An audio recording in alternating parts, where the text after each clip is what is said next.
ಅದು ಎಲ್ಲಿಂದ ಬಂದು ತಗ್ಲಾಕೋತಾರೇನೋ ನನಗೆ. ಒಟ್ನಲ್ಲಿ ನನ್ನ ಹಣೆ ಬರಾನೇ ಸರಿ ಇಲ್ಲ. ಅಲ್ಲ, ಅಕ್ಕನ ನೋಡಕ್ಕೆ ಅಂತ ಬಂದವರು ಅಕ್ಕನ ತಾನೇ ನೋಡ್ಬೇಕು. ಇಷ್ಟ ಆದ್ರೆ ಹೂ ಅನ್ಬೇಕು, ಇಲ್ಲ ಅಂದ್ರೆ ಮುಚ್ಕೊಂಡು ಹೋಗ್ಬೇಕು. ಅದ್ರ ಬದಲು ಇವಳು ಬಿಟ್ಟು ಅವಳು ಯಾರು, ಅವಳು ಬಿಟ್ಟು ಇವಳು ಯಾರು ಅನ್ನಕ್ಕಿದೇನು ಆಟನ?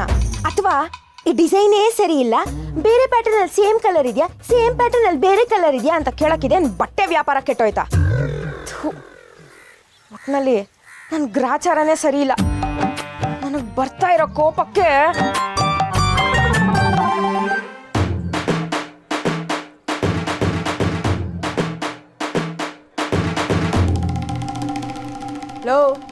ಏನೋ ಅಲ್ಲ ಕಡೆ ಮುಟೆ, ನಿನ್ನೂ ಒಬ್ಬ ಮದುವೆ ಆಗಕ್ ಬಂದವನೇ ಅಂದ್ರೆ ಹೆಂಗಿರ್ಬೇಕು ನೀನು? ಡಿಜೆ ಬಾರಿಸ್ಕೊಂಡು ಊರ್ ತುಂಬಾ ಲೈಟ್ ಉರ್ಸಿ ಕುಣಿತಾ ಇರ್ಬೇಕು. ಆದ್ರೆ ನನಗ ಆ ಹುಡುಗನ್ ನೆನ್ಸ್ಕೊಂಡ್ರೆ ಎಷ್ಟು ಬೇಜಾರಾಯ್ತೈತಂದ್ರೆ ಅವನ ಅದೆಷ್ಟು ಬರ್ಗೆಟ್ಟಿದ್ನೋ ಏನೋ. ಅದ್ ಯಾವ ಜನ್ಮದಲ್ಲಿ ಜಾರಿ ಅಂದಿ ಗುಡುಗ್ ಬಿದ್ದಿದ್ನೋ, ಈ ಜನ್ಮದಲ್ಲಿ ಈ ಪಾರ ಮಂದಿ ಜೊತೆ ಮದ್ವೆ ಆಗಿ ಒಪ್ಕೊಂಡವನಲ್ಲ. ವಾ ಬಾ ಬಾ, ಮೆಚ್ಬೇಕಾದ್ದೆ ಕಣೆ. ಆದ್ರೂ ನೋಡಕ್ಕೆ ನನ್ನ ಹ್ಯಾಂಡ್ಸಮ್ ಆಗಿರಲ್ಲ. ಹೌದು, ಸಂಸಾರ ಮಾಡೋದಕ್ಕೆ ಹ್ಯಾಂಡ್ಸಮ್ ಆಗಿರ್ಬೇಕಾಗಿಲ್ಲ ಅಲ್ವಾ? ಇಂಡಿ ಬೂಸ ಹಾಕೊಂಡಿದ್ರೆ ಸಾಕು ಅಲ್ವೇನೆ JCB? ಬೇಡ, ನಾನ್ ಮೊದ್ಲೇ ಕೋಪ ತುದಿಲಿದ್ದೀನಿ. ಏನು ತುದಿಲಿದ್ಯಾ? ಹಂಗಾರೆ ಬಿದ್ಬಿಡೆ, ಅವಾಗ ಊರೇ ನೆಮ್ಮದಿಯಾಗಿರುತ್ತೆ. ಬೀಳದ್ ಬೀಳ್ತ್ಯಾ, ಒಸಿ ನೋಡ್ಕೊಂಡ್ ಬೀಳು. ಸುನಾಮಿನೋ ಸುಂಟ್ರುಗಳೇನೋ ಎದ್ಬಿಟ್ಟಾತು. ಲವ್ ಪುಕ್ಕ ಕಿತ್ತಿರೋ ರೋಗದ್ ಕೋಳಿ ನನ್ ಮಗನೇ, ನನ್ನೇ ರೇಗಿಸ್ತೀನೋ ನೀನು? ನಿನ್ನ ಏಯ್ ಇವಾಗ ನನ್ ಏನು ಮಾಡ್ಕೊಳಕ್ ಆಗಲ್ಲ ಕಣೆ. ನೀನು ಬಂದವನಲ್ಲ ಪಹಾರ ಮಂದಿನ ಸಾಕವನು, ಅವನ್ ನೋಡ್ಕತನ್ ಬಿಡು. ನನ್ನೇ ರೇಗಿಸ್ತ್ಯಾ? ಮಾಡ್ತೀನಿ ತಾಳ್ ನಿಂಗೆ. ಸಗಡೆ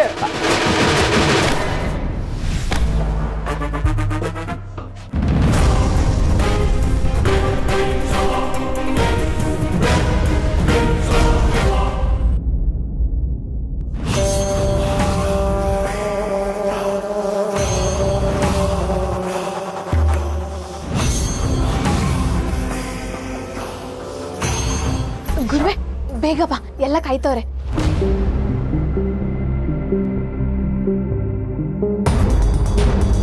ಅಯ್ಯೋ ಅಮ್ಮ, ದಯವಿಟ್ಟು ಕ್ಷಮಿಸ್ಬಿಡಿ. ನಾನ್ ಬೇಕಂತ ಹೊಡೆದಿದ್ದಲ್ಲ. ಈ ನನ್ ಮಗ ಸೀನಾ ನನ್ ರೇಗಿಸ್ತಿದ್ದ. ಅವನಿಗೆ ಹೊಡಿಯಕ್ ಹೋಗಿ ಅಕಸ್ಮಾತಾಗಿ ನಿಮಗ್ ಬಿದ್ಬಿಡ್ತು. ಇದನ್ ಮನ್ಸ್ಗೆ ಹಾಕೋಬೇಡಿ.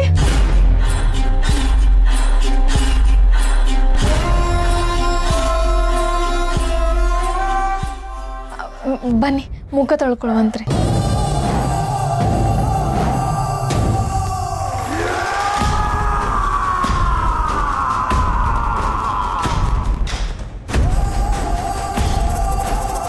ಅಮ್ಮ, ಮತ್ತೆ ಕೇಳ್ತಾ ಇದ್ದೀನಿ, ಮನ್ಸ್ಗೆ ಹಾಕೋಬೇಡಿ.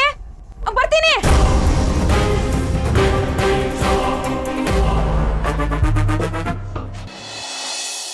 ಶಿಷ್ಯ, ನಾನ್ ಸೀರಿಯಲ್ ದಪ್ಪ ಕಾಣ್ತೀನಿ ಕಣೆ. ಏನಿಲ್ಲ ಗುರುವೆ, ಸಂದಾಗಿ ಕಾಣಿಸ್ತಿದ್ಯಾ. ಗುಂಡಕ್ಕ, ಡುಮ್ಕಿ ಹೊಡ್ಕೊಂಡಿದ್ ನಿನ್ಗೆ ಇವಾಗ ನಿನ್ನ ಕರ್ಕೊಂಡೋಗಿ ಡುಮ್ಟಕ ಪಿಪಿ ಮಾಡಿಸ್ತಿದ್ದಾರೆ. ಈ ಸಂದರ್ಭದಲ್ಲಿ ನಿಮ್ಮ ಅಭಿಪ್ರಾಯ? ಈಗಿನ ಒಬ್ಬಂಗ್ ಹೊಡಿಯಕ್ ಹೋಗೋದ್ ಏನೇನೋ ಆಗ್ಬಿಟ್ಟಿದೆ. ಮತ್ತೆ ನಂಗೆ ಸಿಟ್ಟು ಬರ್ಸಿ ತಾಳ್ಮೆ ಪರೀಕ್ಷೆ ಮಾಡ್ಬೇಡ. ಹೇ, ಪರೀಕ್ಷೆಯಲ್ಲಿ ಡುಮ್ಕಿನ ಯೋಚನೆ ಮಾಡ್ಬೇಡ ಬಿಡಕ್ಕ. ಈ ಚೋಟು ಸುಮ್ಮನಿರೋ. ಗುಂಡು ಮೊದಲೇ ಟೆನ್ಷನ್ ಮಾಡ್ಕೊಂಡಿದ್ದಾಳೆ. ಗುಂಡು, ನೀನು ತುಂಬ ಚೆನ್ನಾಗಿ ಕಾಣಿಸ್ತಿದ್ಯಾ. ಟೆನ್ಷನ್ ಮಾಡ್ಕೊಂಬೇಡ, ಆರಾಮಾಗಿರು. ನಮ್ ಗುಂಡಮ್ಮ ಯಾವ ಸೀರೆ ಉಟ್ಕೊಂಡ್ರು ಸಂದಕ್ಕೆ ಕಾಣಿಸ್ತಾಳೆ. ರತ್ನ, ನೀನು ನಿಜವಾಗ್ಲೂ ಬೇಜಾರಾಗಿಲ್ಲ ತಾನೆ? ನಿಜವಾಗ್ಲೂ ಅದಕ್ಕೆ ನಂಗೆ ಯಾವ ಬೇಜಾರಾಗಲಿ ಯಾವ ದುಃಖನಾಗಲಿ ಇಲ್ಲ. ಅಣ್ಣನ ಆಸೆ ಈಡೇರಬೇಕು ಅಷ್ಟೆ. ಅವನು ನಮ್ಮೆಲ್ರಿಗೂ ಮದುವೆ ಮಾಡಬೇಕು, ನಮ್ಮೆಲ್ರೂ ಒಂದು ದಡ ಮುಟ್ಟಿಸ್ಬೇಕು ಅಂತ ಎಷ್ಟೋ ವರ್ಷದಿಂದ ಕಷ್ಟಪಡ್ತಿದ್ದಾನೆ. ಅದಕ್ಕೆ ನಾನು ಅವಾಗಲೂ ಅದನ್ನೇ ಹೇಳ್ತಿದ್ದೆ, ಈಗಲೂ ಅದನ್ನೇ ಹೇಳ್ತಿದ್ದೀನಿ. ಈ ಮನೆ ಬೆಳಗಬೇಕು, ಈ ಮನೆ ಹೆಣ್ಣು ಇನ್ನೊಬ್ರು ಮನೆಗೆ ಹೋಗಿ ದೀಪ ಬೆಳಗಬೇಕು. ಅದು ನೋಡಿ ನಮ್ಮ ಅಣ್ಣ ಖುಷಿ ಪಡಬೇಕು. ನಮ್ಮ ಗುಂಡುಗೆ ಕಂಕಣ ಬಲ ಕೂಡ ಬಂದಿದೆ ಅಂದರೆ ನಂಗೆ ಬೇಜಾರಾಗಲ್ಲ, ನಾನು ಖುಷಿ ಪಡ್ತೀನಿ. ಅದಕ್ಕೆ ರತ್ನ, ಪ್ರತಿಯೊಂದು ಮನೆಯಲ್ಲೂ ನಿನ್ನಂಥ ಮಗಳಿರ್ಬೇಕು. ಒಬ್ಬರು ಮೇಲ್ ಬಂದರೆ ಇನ್ನೊಬ್ರು ಹೊಟ್ಟೆ ಉರ್ಕೊಳ್ಳೋ ಈ ಕಾಲದಲ್ಲಿ ಈ ಸಿಚುವೇಶನ್ನ ಇಷ್ಟು ಈಸಿಯಾಗಿ ಆಕ್ಸೆಪ್ಟ್ ಮಾಡಿಕೊಂಡು ತಂಗಿ ಖುಷಿನ ಸಂಭ್ರಮಿಸ್ತಿದ್ಯಲ್ಲ, ನೀನು ನಿಜವಾಗ್ಲೂ ಗ್ರೇಟ್. ಗ್ರೇಟ್ ನಾನಲ್ಲ ಅದಕ್ಕೆ, ಅಣ್ಣಣ್ಣ.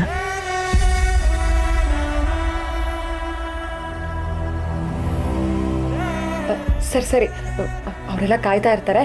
ನಾವು ಗುಂಡನ್ನ ಬೇಗ ರೆಡಿ ಮಾಡಿ ಕರ್ಕೊಂಡು ಹೋಗೋಣ. ಹಾ ಗುಂಡು.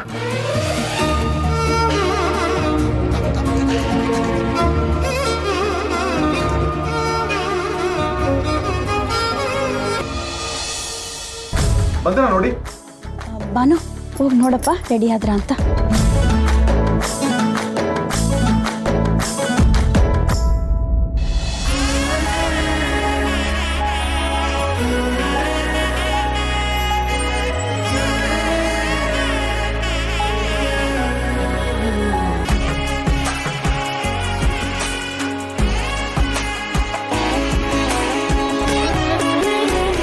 ಮೈ ತುಂಬ ಬರೀ ಚರ್ಬಿನೇ ತುಂಬ್ಕೊಂಡೈತಿ ಇವಳಿಗೆ.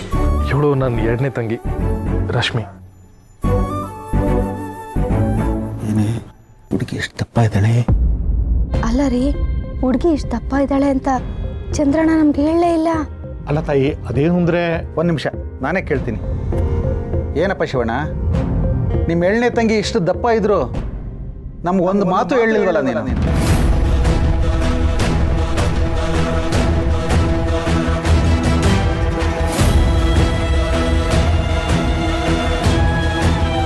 ಇಷ್ಟು ದಪ್ಪ ಇರೋ ನಿನ್ ತಂಗಿನ ನನ್ನ ಮಗನ್ಗೆ ಮದುವೆ ಮಾಡ್ಕೊಂಡ್ರೆ ಜನ ಆಡ್ಕೊಂಡು ನಗೋಕಿಲ್ವಾ?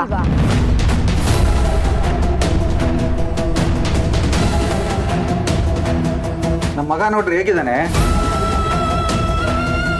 ಸ್ಮಾರ್ಟ್ ಆಗಿರೋ ಹುಡುಗನಿಗೆ ಹೋಗಿ ಹೋಗಿ ಇಂಥ ದಪ್ಪ ಇರೋ ಹುಡುಗಿ ತೋರಿಸ್ತಾ ಇದ್ದೀರಲ್ಲ, ಏನು ಹೇಳ್ಬೇಕು ನಿಮಗೆ? ಒಂದು ನಿಮಿಷ, ನೀವು ಇವತ್ತೇ ಹೆಣ್ಣು ನೋಡಕ್ಕೆ ಬರ್ತೀನಿ ಅಂದ್ರಿ. ಟೈಮ್ ಇಲ್ಲ ಅಂದರೂ ಏನೋ ಪ್ರಿಪ್ರೇಷನ್ ಮಾಡಿಕೊಂಡು ನಿಮ್ಮನ್ನು ಬನ್ನಿ ಅಂತ ಹೇಳಿದ್ವಿ.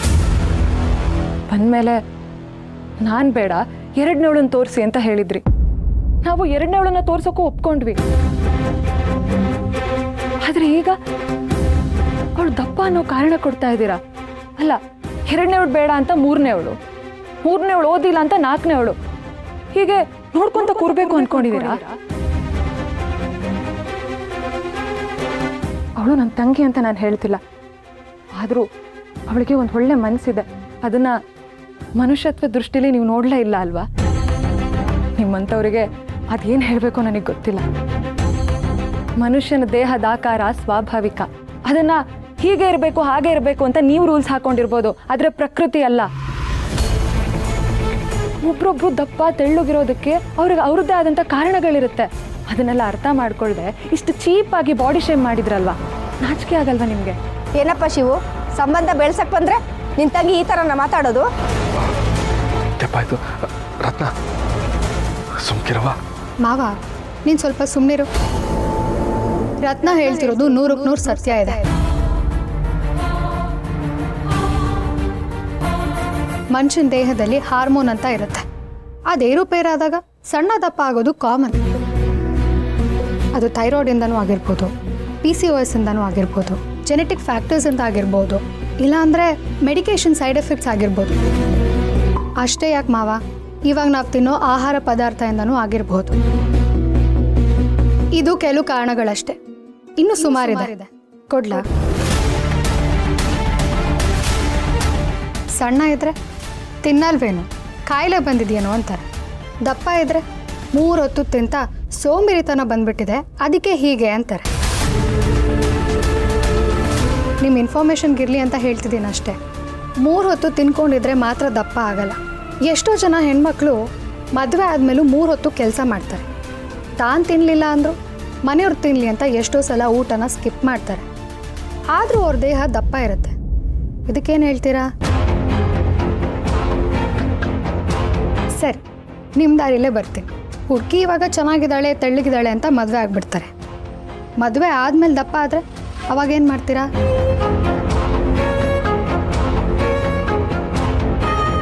ನನ್ನ ಮಗನ ಊರ ಜನ ಎಲ್ಲ ಆಡ್ಕೋತಿದ್ದಾರೆ ಅಂತ ಬಿಟ್ಬಿಡ್ತೀರಾ?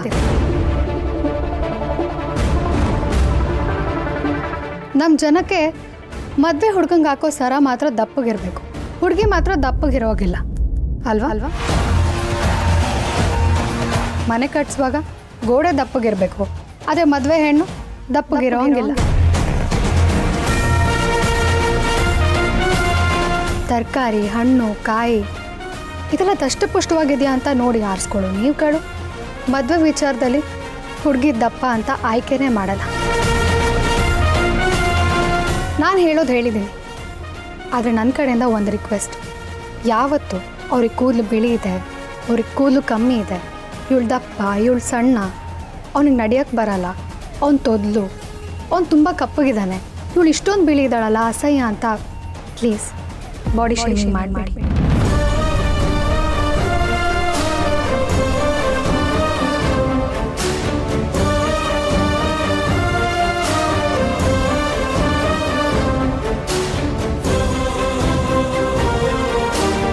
ನೋಡಿ, ನಮ್ಮ ಪೇರೆಂಟ್ಸ್ ಪರವಾಗಿ ನಾನು ನಿಮಗೆ ಕ್ಷಮೆ ಕೇಳ್ತೀನಿ.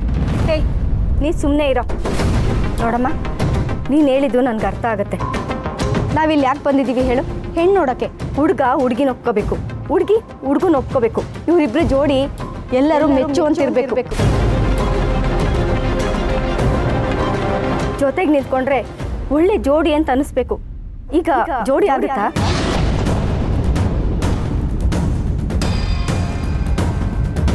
ನೋಡಿ ನಮ್ಮ ಹುಡುಗ ಹೇಗಿದ್ದಾನೆ, ನಿಮ್ಮ ಹುಡುಗಿ ಹೇಗಿದ್ದಾಳೆ ನೋಡಿ. ಇಬ್ಬರು ಒಟ್ಟಿಗೆ ನಿಂತರೆ ಹೇಗೆ ಕಾಣ್ತಾರೆ ಅಂತ ನಾನು ಹೇಳಬೇಕಾಗಿಲ್ಲ.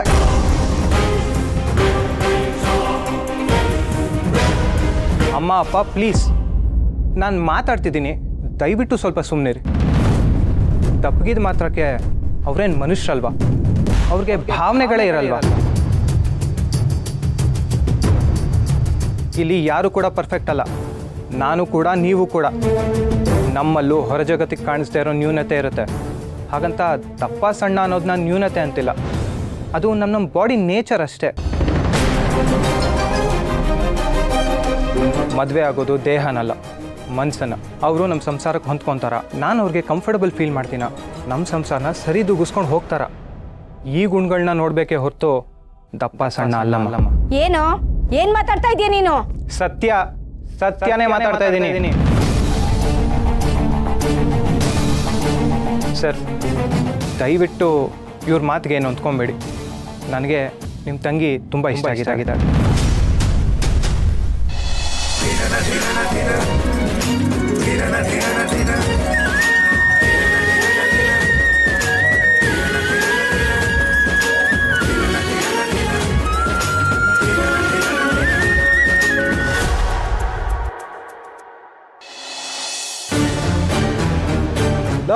ಅಪ್ಪ ಪ್ಲೀಸ್, ಅವ್ರಿಗೆ ಎಷ್ಟು ನೋವಾಗಿರುತ್ತೋ ಏನೋ, ಈ ಥರ ಡ್ಯಾಮೇಜ್ ಕಂಟ್ರೋಲ್ಗೋ ಅಥವಾ ಸಿಂಪತಿಗೋ ನಾನು ಇವ್ರನ್ನ ಇಷ್ಟಪಟ್ಟಿಲ್ಲ.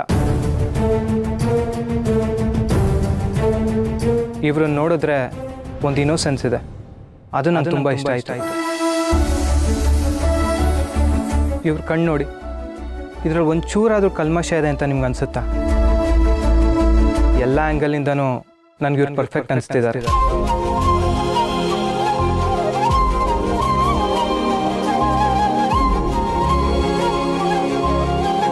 ಅಯ್ಯಯ್ಯಪ್ಪ, ಯಾವ ಗುರು ಇವನು? ಅವಳು ಕಣ್ಣಲ್ಲಿ ಕಸ ಕಾಣ್ತಿಲ್ಲ ಅಂತ ಒಪ್ಕೋತಾವನಲ್ಲ. ಯಪ್ಪ, ಇವಳು ಮುಖ ನೋಡಿದ್ರೆ ಮಾರಿಗುಡಿ ಜನಕ್ಕೆ ಮೂರತ್ತು ಊಟ ಸೇರಲ್ಲ. ಇಂಥವಳು ಹೋಗಿ ಹೋಗಿ ಹೀರೋಯಿನ್ ರೇಂಜಿಗೆ ಬಿಲ್ಡಪ್ ಕೊಡ್ತಾವನಲ್ಲ. ಇವನು ಕಣ್ಣಿಗೇನೋ ಆಗಿರ್ಬೇಕು. ದೀಪಾವಳಿಲಿ ಪಟಾಕಿ ಹೊಡಿಯಕ್ಕೆ ಹೋಗಿ ಕಣ್ಣಿಗೇನೇನಾರ ಹೊಗೆ ಹಾಕ್ಸ್ಕೊಂಡವನ? ಸರ್, ನಿಮ್ಗೇನೋ ಅಭ್ಯಂತರ ಇಲ್ಲ ಅಂದರೆ ಒಂದು 2 ಮಿನಿಟ್ಸ್ ನಿಮ್ಮ ತಂಗಿ ಜೊತೆ ಮಾತಾಡ್ಬೋದಾ? ಅದು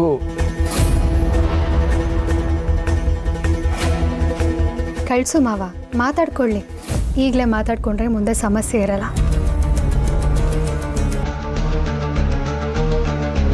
ಸರಿ Rashmi, ಹೋಗವಾ?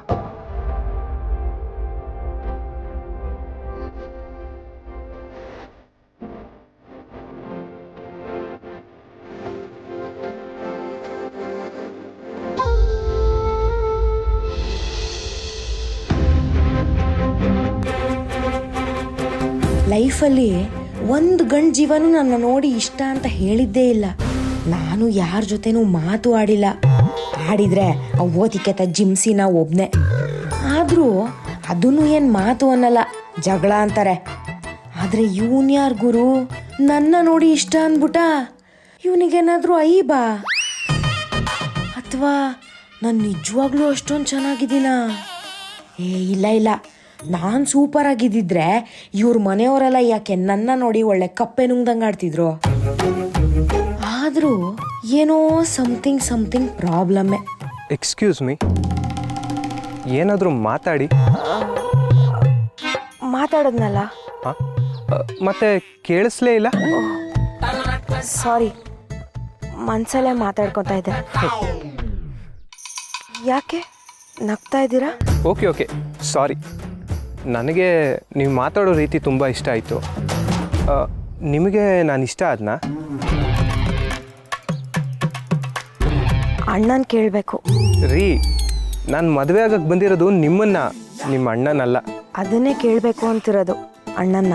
Wow, what an answer. Extremely punching dialogue. ಪಕ್ಕ ತಿಕ್ಲಾನೆ ಇವನು ಅನ್ಸುತ್ತೆ. ಏನು ಮಾಡ್ಕೊಂಡಿದ್ದೀರಾ ನೀವು? ನಾನು ಮೊನ್ನೆ ತಾನೇ ಎಡು ಬಿದ್ದು ಗಾಯ ಮಾಡ್ಕೊಂಡಿದ್ದೀನಿ. ನೋ, ಅದಲ್ಲ.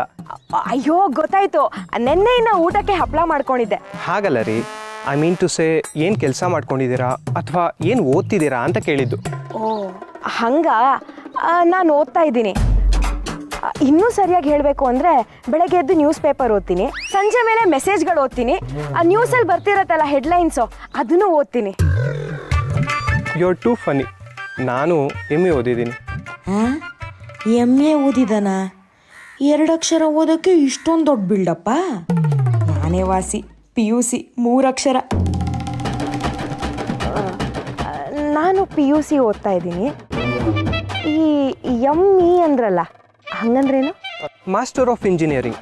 Actually, I have completed my engineering in Malnad College of Engineering and have completed my post-graduation in Surathkal, and currently I am working as a software developer in one of the renowned software companies. ಒಂದು ವಿಷಯ ಹೇಳ್ತೀನಿ, ಬೇಜಾರಾಗಬೇಡಿ. ನಮಗೂ ಇಂಗ್ಲೀಷ್ಗೂ ದೂರ. PUCಲಿ ಎಲ್ಲ pass, ಆದರೆ English ಮಾತ್ರ toss. ಓ right. ನನಗೆ ಇಂಗ್ಲೀಷಲ್ಲಿ ಆಗದೆ ಇರೋ ಒಂದೇ ಒಂದು ಪದ ಅಂದರೆ ಡಿಕ್ಷನರಿ. ಅದು ನಮ್ಮ ಭಾಷೆ ಅಲ್ಲ ಅಲ್ವಾ? ರೈಟ್. ಆದರೆ ಕನ್ನಡ ಚೆನ್ನಾಗಿ ಮಾತಾಡ್ತೀರಲ್ಲ, ನನಗಷ್ಟು ಸಾಕು. ಏನಪ್ಪ ಇದು, ಏನು ಹೇಳಿದ್ರು ರೈಟ್ ಅಂತ ಇದ್ದಾನೆ. ಇವನೇನು ಹುಡುಗನ ಇಲ್ಲ ಬಸ್ ಕಂಡಕ್ಟ್ರಾ? ಓಕೆ, ನನಗೆ ನೀವು ಇಷ್ಟ ಆಗಿದ್ದೀರಾ. I mean to say I like you. ನಿಮಗೂ ನಾನಂದರೆ ಇಷ್ಟ ಅಂದರೆ ನಿಮ್ಮ ಅಣ್ಣನ ಕೇಳ್ಬಿಟ್ಟು ಹೇಳಿ. ರೈಟ್.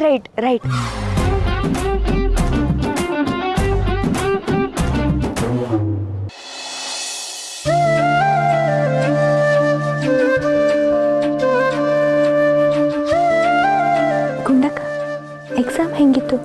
ಡುಮ್ಕಿನ ಡುಮ್ಟಕ್? ಸ್ವಲ್ಪ ಸುಮ್ಕಿರೆ, ಮೊದಲೇ ಅವಳು ಗಾಬರಿ ಆಗೋಳೆ, ನಿಂದೊಳ್ಳೆ. ಸರ್, ನನಗೆ ನಿಮ್ಮ ತಂಗಿ ತುಂಬ ಹಿಡಿಸಿದ್ದಾರೆ.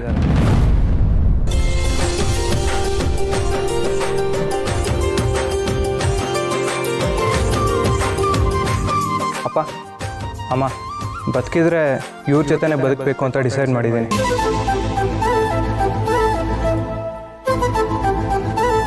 ನನಗನ್ಸಿದ್ದು ನಾನು ಹೇಳಿದ್ದೀನಿ. ನಿಮಗೂ ಏನಾದ್ರು ಅನಿಸಿದ್ರೆ ನೀವು ಹೇಳ್ಬೋದು.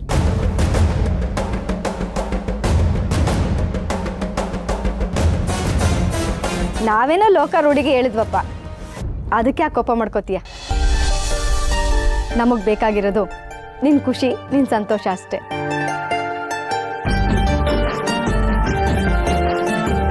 ನಮ್ಮ ಮಗನೇ ಒಪ್ಪದ ಮೇಲೆ ನಮ್ದೇನಿದೆ? ಅವನೇನು ಅನ್ಕೊಂತಾನೋ ಅಂತ ನಾವು ಇಷ್ಟೆಲ್ಲ ಮಾತಾಡಿದ್ವಿ. ಅವನ ನಿರ್ಧಾರನೇ ನಮ್ಮ ನಿರ್ಧಾರ. ಏನಪ್ಪ ಶಿವು?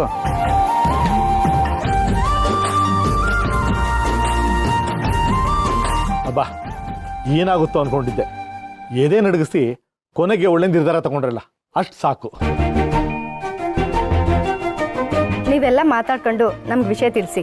ನೀವು ಯಾವಾಗ ಬನ್ನಿ ಅಂತ ಹೇಳ್ತೀರಾ ಆವಾಗ ನಾವೆಲ್ಲ ಬರ್ತೀವಿ. ಸರಿ ಕಣವ, ಎಲ್ಲ ವ್ಯವಸ್ಥೆನೂ ಇಲ್ಲಿ ಮಾಡಿಕೊಂಡು ಆಮ್ಯಾಕೆ ನಾವು ಚಂದ್ರಣ್ಣಂಗೆ ಹೇಳಿ ಕಳಿಸ್ತೀವಿ. ಸರಿ, ಹಾಗಿದ್ರೆ ನಾವಿನ್ನು ಬರ್ತೀವಿ. ಏನಪ್ಪ ಕುಲಪತ್ರ, ನಮ್ಮ ಜೊತೆ ಬರ್ತೀಯೋ ಇಲ್ಲ ಹುಡುಗಿ ನೋಡ್ಕೊಂಡು ಇಲ್ಲೇ ಇರ್ತೀಯೋ?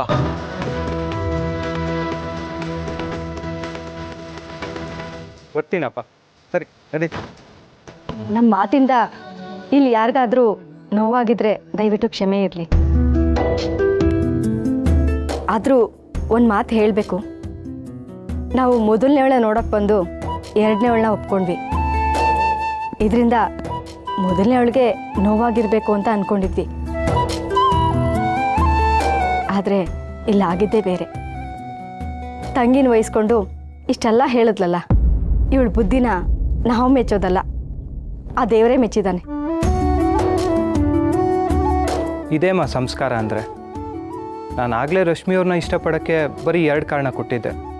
ಆದರೆ ಅದಕ್ಕಿಂತ ಮುಖ್ಯವಾದ ಕಾರಣ ಏನು ಗೊತ್ತಾ? ಶಿವು ಅವರು ಅವ್ರ ತಂಗಿರಿಗೆ ಕಲಿಸಿರೋ ಈ ಸಂಸ್ಕಾರ.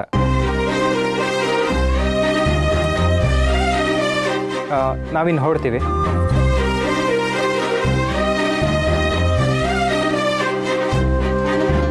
ಏನ್ ಚಂದ್ರಣ್ಣ ಇದು, ನಂಗೆ ನಂಬಕ್ಕೆ ಆಯ್ತಿಲ್ಲ.